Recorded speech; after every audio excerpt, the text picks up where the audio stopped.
YouTube, we are back with another video. It is 8 o'clock. We are over here at the QT Quick Trip. I will catch up with you guys here in a minute when we get to the car. Alrighty guys, we are in the car. There were a few people that like started walking by me, and I'm still not comfortable on the cameras and everything, so I just decided I'd finish up in the car. So we are about 5 minutes from our audit. We have it at 9 o'clock, so it's 8 o'clock right now. I'll probably get this video uploaded. I've been running Amazon, and I'm probably going to keep running it for a while. I'm going to Alabama next week, I think. So it is supposed to like freeze and be cold again, so maybe some snow down here. I think even snow down here in Houston, if I'm not mistaken, but I'm not too sure. So I just wanted to keep you guys updated as far as the audit, because I had made a video about a month or two ago, and there were people in the comments that were super helpful as far as like what was needed, and basically saying that it was not as crazy or as difficult as, you know, I might have been making it, so that's always good. So I'll give you that feedback also, just to confirm or reassure after we're done here. But just like I said, I got some paperwork. They email you that you need to like fill out, like your driver name and stuff like. But with just being an owner operator and only having me as the driver, it should be pretty easy to fill out. So I will catch up with you guys after our audit. Alrighty guys, we have finished up with our audit, 9:54. Back over here at the QT to just kind of run down, talk about it. So there were a few things that it was basically just a pass or fail as soon as you got there. The lady that helped me was super nice and super helpful. Obviously she's done it a few times, so she kind of had like a checklist and everything. So I've been trying to remember what the few things are. Maybe somebody could help me, but basically you just need to have the truck inspected, make sure that you just need to be compliant, medical card, and things like that if you are CDL. The couple things that we talked about that I wanted to let you guys know also, if you guys are owner operators, this is only out of Texas, so I don't know if it's different or anything like that, but you do need to have like a driver qualification packet or something, is kind of what she explained it as. So that's something that we don't have, and that is basically just a folder with a copy of my license, a copy of my medical, like my drug testing, and let me grab the packet and see real quick. So she like I said, super nice, gave me like a packet of everything. So let me see. So I'll just go over. So there's a packet, and there's like a 1, 2, 3, 4, 5. There's 6 things that need to be in the packet, and it needs to be done annually, she said. So basically, if you have a folder, like a manila folder, she said to staple this to one side of the folder, like the inside, and then just have the other ones, and then just kind of have it stacked up. I kind of like that idea. That's what it was. Like my MVR, my motor vehicle record, and the release form, which is like a background, the training documents, the road test, which is just your the front and back of your driver's license, and then an application basically, and that I've signed it and dated the document. Okay, so yeah, so that was basically the main one, is that as an owner operator, she was like, well, when did you get hired? I mean, so I didn't really have an answer for her, but she kind of laughed, and she was like, yeah, most owner operators don't have this, so it's just better.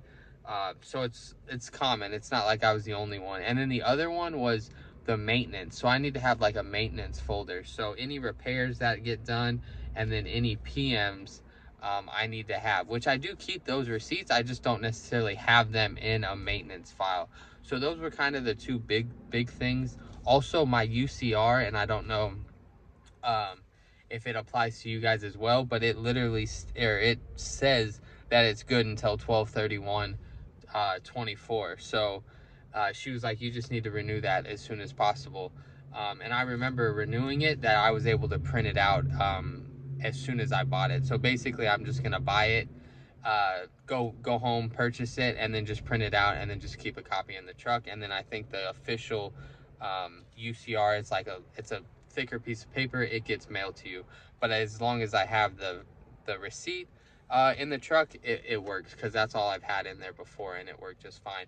But for you guys, if you guys do have UCR, you would probably have to renew as well, because I just thought, oh, I got it, whenever we started the company, it was just good for a year, because that's how the inspection and everything else is. But I guess with UCR, and it says on there, let me just go ahead and read it. Yep, January 1st 2024 to December 31st 2024, status compliant. So I would imagine I just need to renew it real quick. I do have the receipt from when I bought it, however many months ago. When did I buy this one? 6/28. So it was $38. So go home, spend the $38, get it printed out, print that receipt out, and then print the actual UCR little half piece of paper out, and then the other one will get mailed to you. So you guys, if you guys are just double check your UCR, because I don't want that, because if I would have gotten pulled over or anything like that, they would have been like, oh, your UCR is expired, and I just would have kind of looked like a deer with deer in headlights. So thankful that that she pointed that out, so I can go home and do that immediately. But yeah, as far as everything else, it was pretty, it was definitely, there was a lot of information. I'm the only driver, so it's a little bit easier. But I guess if we do want to have growth, it's good to kind of try it out on me as the test dummy. Like, so it's not like, oh, you have 10 drivers and now I'm doing the same thing wrong, but it's for 10 different people. So it kind of just looks like a bigger problem. So get this, and become organized. That's one thing. Like, I do have my receipts. I do have all of these papers. I basically just had it in a folder from when we started everything, and I just brought that folder. And everything that she asked for, she needed, was all in that folder. So that did make me feel pretty good that, hey, at least we are kind of organized. The only thing was the receipts. I keep gas receipts, maintenance receipts, if I go buy a part, if I go buy oil or coolant or anything like that, I keep all of those receipts. I just didn't know I need to have a separate file for my maintenance. So like if you switch your wiper blades out, because I was up in the snow using them when it was frozen, so I am going to switch them out, but probably here in a couple months. But if I go buy those, just put those in the maintenance. And then also inspections. So that was the one thing. I don't know if anybody remembers, I got pulled over in Louisiana on my very first load. I just gotten out of Texas. I think I was like mile marker 4 or 6 in Louisiana, get pulled over. He does an inspection. As he's leaving, after he says, yeah, everything's good, have a great day, he sees that I'm missing a lug nut on my driver's side back wheel. So then he has to redo the whole report. They mail me a fine, which thankfully was $0, and he told me I had to get it fixed. So she was able to see that in the computer, and she was like, where is your maintenance? In your maintenance file, where is the receipt for getting this inspection fixed?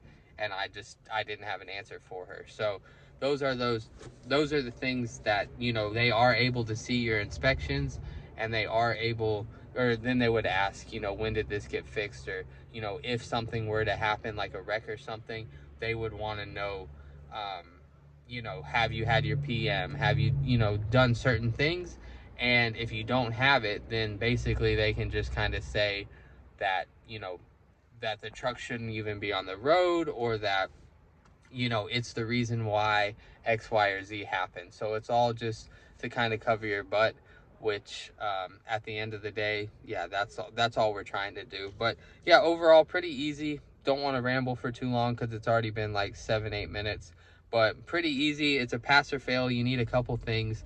They mail you, or at least here in Texas, they mailed me like a checklist and then the things that I needed to have. So it ended up working out pretty good.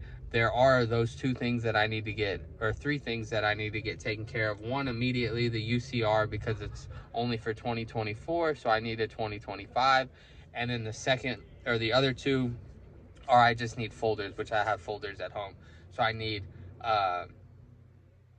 a driver qualification folder. So every driver that you have needs to have a folder, basically, so that way, and these just need to be kept at the house, not on the truck or anything like that. And then same with the maintenance, kept at the house, basically just your receipts. And she even said that you can write it on a piece of paper, like you got your PM. You know, they give you stickers and stuff for your oil change, but she said that you can just have it in an Excel sheet or written down saying, hey, I switched the wiper blades out here on 115. Hey, I got my PM on 115. The next one is due, you know, in 10,000 miles or by this day or whatever. So, but that's it. I hope you guys have a good day. I will probably record maybe a video or two this week. It's just going to be Amazon, but just to show you guys what it's like, because I only have that one video. But yeah, we're going to be doing that, and then probably going to Alabama here next week. So y'all be good. Have a great day. Stay safe, happy, healthy. Peace.